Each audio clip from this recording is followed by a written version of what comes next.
പരദൂഷണം, കുറ്റം പറച്ചൽ കുടുംബബന്ധത്തിന് ഹാനികരം. സൈൻകുട്ടാ, അപ്പ ഇന്ന് എനിക്കൊരു കഥ പറയാൻ പോവാണ്. ബൈബിളിലെ നല്ല സമരിയക്കാരൻ്റെ കഥ. ലൂക്കാസ് 10:29.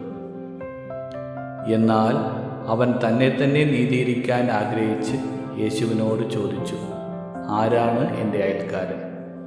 ഉണ്ണിക്കറിയോ ആരാണ് അയൽക്കാരനെന്ന്?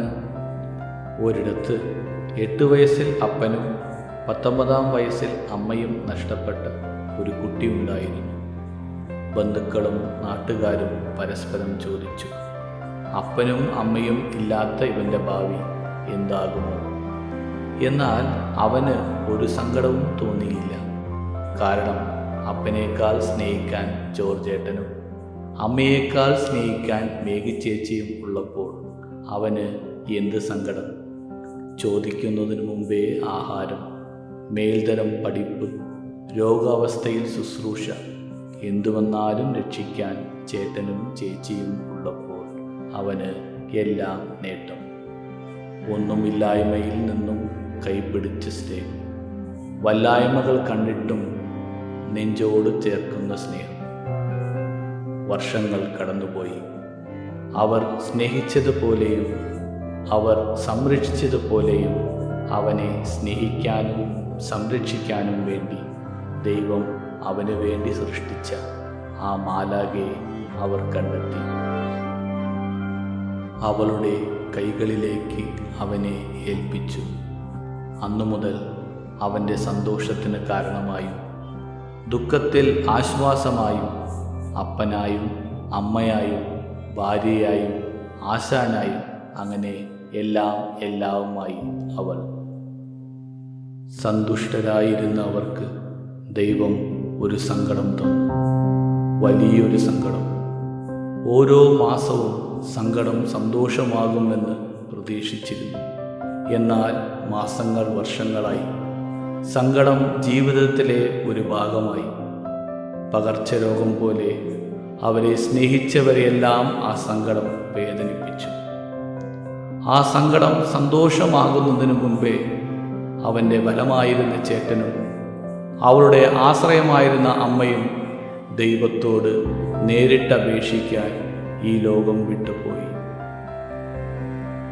അങ്ങനെ ജീവിതം മുന്നോട്ട് പോയിക്കൊണ്ടിരുന്നു. ഒരു ദിവസം ഒരു നിമിത്തം പോലെ അവളുടെ മോളി വല്യമ്മച്ചി വന്നു. വല്യമ്മച്ചിയുടെ നിർബന്ധത്താലും ഇടപെടലാലും അവർ ഒരു സ്ഥലം വാങ്ങി. സ്വന്തം ആരോഗ്യത്തെ ത്യാഗം ചെയ്ത് സ്വന്തം മകൾക്ക് എന്ന പോലെ അവർക്ക് ഒരു വീട് കെട്ടാൻ സഹായിച്ചു. എല്ലാം ഒരു സ്വപ്നം പോലെ. കണ്ണടച്ചു തുറക്കുമ്പോൾ അവർ സ്വന്തം വീട്ടിൽ. തന്നെപ്പോലെ തൻ്റെ അയൽക്കാരനെയും സ്നേഹിച്ച വല്യമ്മച്ചി. സന്തുഷ്ടരായി സ്വന്തം വീട്ടിൽ അവർ ജീവിച്ചു. എങ്കിലും ആ ഒറ്റ സങ്കടം. ദിവസങ്ങൾ കഴിയുന്തോറും സങ്കടം ദേഷ്യമായി, സ്നേഹം വെറുപ്പായി മാറി. ജീവിതം പ്രത്യാശയില്ലാതെ നീങ്ങിക്കൊണ്ടിരുന്നപ്പോൾ ഒരു കൂട്ടം ആളുകളുടെ പ്രാർത്ഥനയ്ക്ക് ഉത്തരമായി അവളുടെ ഉള്ളിൽ ഒരു മാറ്റം. വർഷങ്ങളോളം അവർ കാത്തിരുന്ന ആ സന്തോഷ വാർത്ത. അവളുടെ ഉദരത്തിൽ പ്രതീക്ഷയുടെ ഉജ്ജ്വലമായ തിളക്കം. കഥ ഇനിയും അവസാനിച്ചിട്ടില്ല. കേട്ട സന്തോഷം തൊടാൻ, വാരി ചുംബിക്കാൻ ഇനിയും 8 മാസം കൂടി.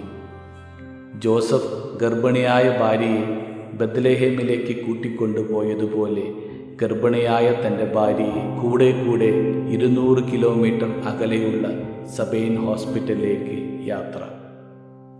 അന്ന് മാതാവിന് വിശ്രമിക്കാൻ സത്രം പോലും ഇല്ലായിരുന്നു. എന്നാൽ ഇവിടെ ഒരു കുടുംബം അവരെ ഇരു കൈനീട്ടി സ്വീകരിച്ചു.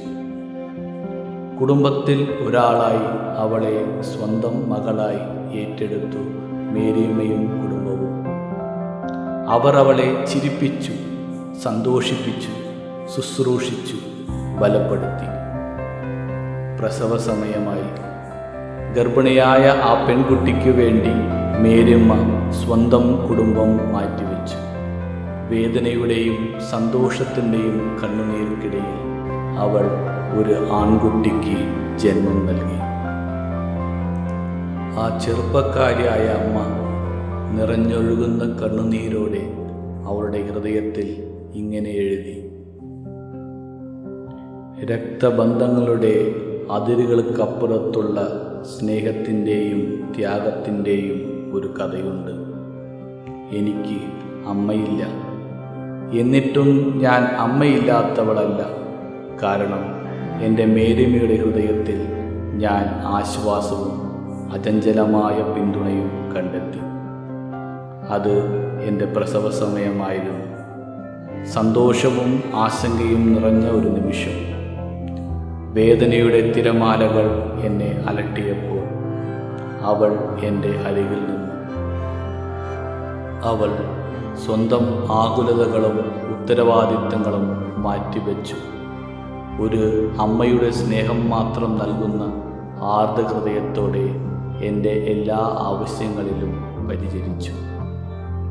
കുടുംബത്തോടുള്ള കടമയിൽ ഒരിക്കലും വീഴ്ച വരുത്തിയിട്ടില്ലാത്ത അവൾ എൻ്റേത് ഒരു ഏകാന്ത യാത്രയല്ലെന്ന് ഉറപ്പാക്കാൻ അവർക്കിടയിൽ തൻ്റെ സാന്നിധ്യം ത്യജിച്ചു. ഞാൻ ഒരു മകനെ പ്രസവിച്ചു.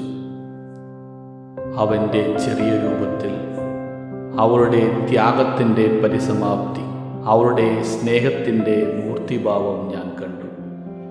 ഞാൻ അവനെ ചേർത്ത് പിടിച്ചപ്പോൾ നന്ദിയുടെ കണ്ണുനീർ എൻ്റെ ഹൃദയത്തിലെ സന്തോഷത്തിൽ കൂടിച്ചേർന്നു. കാരണം അവൻ്റെ ആദ്യത്തെ കാവൽമാലാക മറ്റാരുമല്ല, എൻ്റെ മേരിയമ്മയാണെന്ന് എനിക്കറിയാമായിരുന്നു. വാക്കുകൾക്ക് പ്രകടിപ്പിക്കാൻ കഴിയുന്നതിലും കൂടുതൽ ഞാൻ അവളോട് കടപ്പെട്ടിരിക്കുന്നു. ജീവിതത്തിൻ്റെ താളുകൾ മറിച്ചാലും കാലം ഓർമ്മയുടെ വരികൾ മങ്ങിച്ചാലും അവളുടെ പൈതൃകം എൻ്റെ ആത്മാവിൻ്റെ ആഴങ്ങളിൽ എന്നേക്കുമായി നിലനിൽക്കും. ഇപ്പം കുട്ടന് മനസ്സിലായോ ആരാണ് അയൽക്കാരനെന്ന്? ലോകം എണ്ണമറ്റ അയൽക്കാരാൽ നിറഞ്ഞിരിക്കുന്നു. നമ്മുടെ കഥയിലെ കഥാപാത്രം പോലെ നമുക്കും ചുറ്റുമുള്ളവർക്ക് അയൽക്കാരാകാം. ആവശ്യമുള്ളപ്പോഴെല്ലാം ദയയും പിന്തുണയും സ്നേഹവും വാഗ്ദാനം ചെയ്യാം. ഞങ്ങളുടെ ജീവിത കഥ കേട്ട എല്ലാവർക്കും നന്ദി. എൻ്റെ 37 വർഷ ജീവിതകാലത്തിനിടയിൽ നിങ്ങൾ പോലും അറിയാതെ നിങ്ങൾ എനിക്ക് അയൽക്കാരായിരുന്നു. ഞങ്ങൾക്ക് സ്നേഹം മാത്രമേ ഇതുവരെ തന്നിട്ടുള്ളൂ. എല്ലാവരെയും നന്ദിയോടെ ഓർക്കുന്നു. സയൻ ജോർജിന് ഇനിയും പറയാൻ ധാരാളം കഥകൾ തന്ന എല്ലാവർക്കും നന്ദി.